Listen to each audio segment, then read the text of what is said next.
Hello అందరికీ. ఇవాల్టి special egg fried rice. ఇంట్లో ఉన్న వాటితోనే చాలా ఈజీగా ప్రిపేర్ చేసుకోవచ్చు లంచ్ బాక్స్లోకి. చూసారా ఎంత బాగా వచ్చిందో? మరి మీరు కూడా ట్రై చేయండి. మరి చూద్దామా? ముందుగా ప్యాన్ పెట్టి ఒక 2-3 స్పూన్స్ ఆయిల్ వేసి, ఆయిల్ హీట్ అయిన తర్వాత మసాలా స్పైసెస్ అన్నీ వేసుకోవాలి. చెక్క, లవంగాలు, ఇలాచి, జాపత్రి, అనాస పువ్వు, మరటి మొగ్గ, బిర్యానీ ఆకు అన్నీ వేసి బాగా ఫ్రై చేయాలి. తర్వాత కరివేపాకు, పచ్చిమిర్చి, సన్నగా తరిగిన ఉల్లిపాయల ముక్కలు అన్నీ వేసి బాగా ఫ్రై చేయాలి. తర్వాత కొద్దిగా అల్లం వెల్లుల్లి పేస్ట్ వేసి పచ్చివాసన పోయేంత వరకు బాగా వేయించాలి.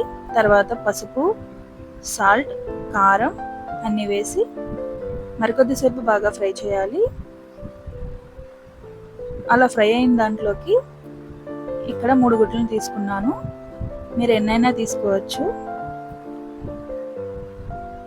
గుడ్లను కూడా మంచిగా బాగా ఫ్రై చేసుకోవాలి. వీడియోలో చూపిస్తున్నట్టు అలా ఫ్రై చేసుకున్న దాంట్లోకి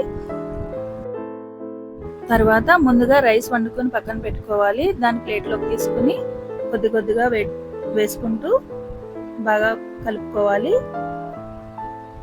బాగా ఫ్రై అవనివ్వండి. రైస్ కూడా మొత్తం కలిసేటట్టు కలుపుకోండి. రైస్ అనేది బాగా ఫ్రై అయితేనే టేస్ట్ వస్తుంది. చాలా ఈజీగా ఫ్రైడ్ రైస్ రెడీ అయిపోయింది. మరి మీరు కూడా మీ ఇంట్లో వాళ్ళందరికీ చేసి పెట్టండి.